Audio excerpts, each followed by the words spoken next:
खैर, अब आगे हम बढ़ते हैं, बात करते हैं श्रद्धा मर्डर केस की। और बड़ी खबर यह आ रही है कि थोड़ी ही देर में आफताब का पॉलीग्राफी टेस्ट होगा। फोरेंसिक साइंस के लैब यानी कि एफएसएल का जो लैब है वहां पर आफताब को लेकर पहुंच गई है दिल्ली पुलिस। आफताब की साजिश का खुलासा करना चाहती है पुलिस।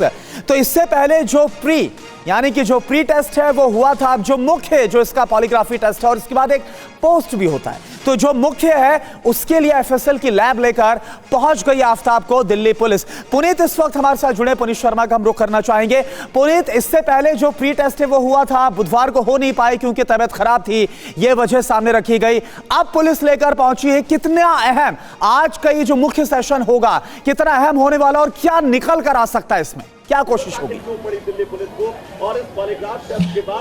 देखिए, अभी तक ये देखा जा रहा था कि लगातार आफताब पुलिस के सामने जो खुलासे कर रहा है उनमें से कई खुलासे ऐसे भी हैं जिनमें पुलिस को गुमराह करने की कोशिश थी। और ऐसे में आज आफताब वो राज उगलेगा पॉलीग्राफ टेस्ट में जिसके जरिए पुलिस कई अहम सबूत और सुराग जुटाने की कोशिश की। मंगलवार को प्री पॉलीग्राफ टेस्ट किया गया था, बुधवार को बीमार होने की वजह से वो आ नहीं पाया, लेकिन आज गुजरात से जो दूसरी एक एफएसएल की टीम जो वहां पर हेड ऑफिस है, वहां से एफएसएल की हेड भी यहां दिल्ली की इस एफएसएल यूनिट में पहुंची और ये भी मिलकर के इस एफएसएल में जो ये पॉलीग्राफ टेस्ट को किया जाएगा वहां पर वो उपस्थित रहेंगी। तकरीबन 50 जो सवाल हैं उनकी लिस्ट तैयार की जा चुकी है और उम्मीद की जा रही है कि 3 से 4 घंटे ये पॉलीग्राफ टेस्ट चलेगा और इसके बाद कल नार्को टेस्ट भी किया जाएगा। तो फिलहाल कुछ राज जो अभी तक पुलिस के हाथ नहीं लगे हैं, जिनमें श्रद्धा का सिर कहाँ है, आलाए कत्ल जिससे हत्या की गई और वो आरी जिससे शरीर के टुकड़ों को काटा गया,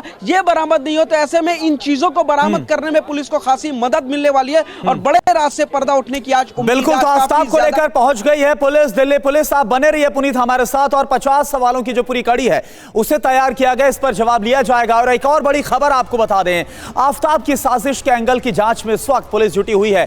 कई सबूतों से श्रद्धा की हत्या की साजिश का शक और ज्यादा गहरा गया। मुंबई से सीधे दिल्ली आने की कोई प्लानिंग नहीं थी, यह सोर्सेस के हवाले से जानकारी है। हिमाचल में बद्री नाम के शख्स से मुलाकात के बाद दिल्ली पहुंचा था आफताब। जंगल के पास वाले छतरपुर इलाके में आफताब ने फ्लैट लिया। तो क्या यह किसी प्री प्लानिंग का हिस्सा था? क्या पहले से ही यह सोच विचार के रखा हुआ था इसने आफताब ने? यह बड़ा सवाल है आरोपी की तरफ से। साजिश का एंगल साबित होने पर धारा 120B जोड़ेगी पुलिस।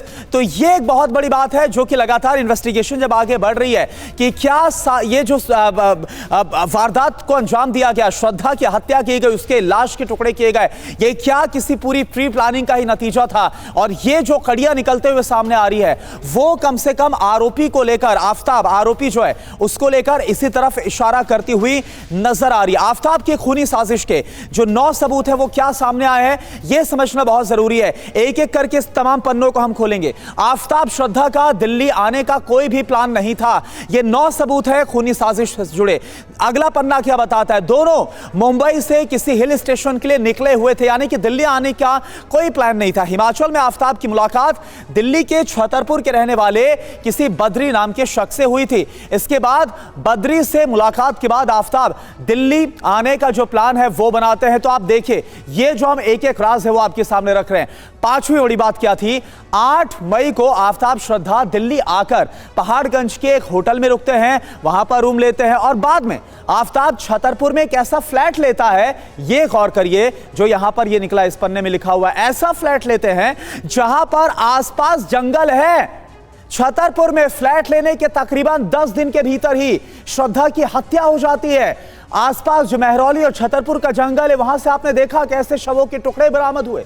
शव को ठिकाने लगाने के लिए आफताब ने पूरी प्लानिंग को रचा हुआ था। और सबसे बड़ी बात, जो आखिरी बात आपके सामने हम रख रहे हैं, फ्रिज में शव रखा, आरी चापड़ की मदद से शव को काटा गया और फिर जंगल में टुकड़ों को फेंक दिया गया। 2020 में भी आफताब ने श्रद्धा के टुकड़े करने की जो धमकी है वो दी थी। अगर यह साबित हो जाता है कि आफताब ने ही साजिश को रचा था, बाकायदा इसकी पूरी प्लानिंग पहले से ही थी। तो पुलिस धारा 120B को भी जोड़ सकती है। और पुनीत हमारे साथ इसी पर ज्यादा जानकारी के लिए, क्योंकि तमाम डिटेल्स वो आप तक पहुंचा रहे हैं जो हमने आपको दिए। पुनीत, ये बहुत अहम है कि ऐसा ये लग नहीं रहा कि ये कोई कोल्ड ब्लडेड मर्डर था। ये साफ नजर आ रहा है कि किस तरह से एक पहले से एक बड़ी साजिश को रचा गया था। ये कड़ियां तो उसी तरफ इशारा कर रही हैं, और ये कितना गंभीर हो जाता है अगर ये प्रूव होगा तो। देखिए, इस पूरे मामले में एक चीज साफ हो जाती है, जैसा कि शुरुआत से आफताब कह रहा है कि फिट ऑफ रेज यानी गुस्से में अचानक आकर के उसने कत्ल किया, ऐसा पुलिस को बयान दिया। लेकिन जिस तरीके से उसकी बॉडी लैंग्वेज है, जिस तरीके से वो व्यवहार कर रहा है, जिस तरीके से इत्मीनान से वो लॉकअप में सो रहा है, पुलिस हिंदी में सवाल करती है, वो इत्मीनान से अंग्रेजी में जवाब देता है। और जो तमाम इन्वेस्टिगेशन में क्लियर होता जा रहा है कि ये फिट ऑफ रेज यानी गुस्से में किया हुआ कत्ल नहीं, बल्कि सोची समझी प्लानिंग के तहत किया गया था। ये एक तरफ इशारा कर रहा है कि ये जो कत्ल हुआ है श्रद्धा का, ये कहीं ना कहीं अचानक से किया हुआ कत्ल नहीं था। इसके लिए एक बड़ी लंबी प्लानिंग की गई थी, और इसीलिए अगर ये साबित हो जाता है कि ये प्लानिंग के तहत किया गया था, तो क्या आपके पास कोई इंफॉर्मेशन आज जो तमाम सवालों की कड़ी उसमें ये भी समझा जा सकता है, ये भी पूछा जा सकता है?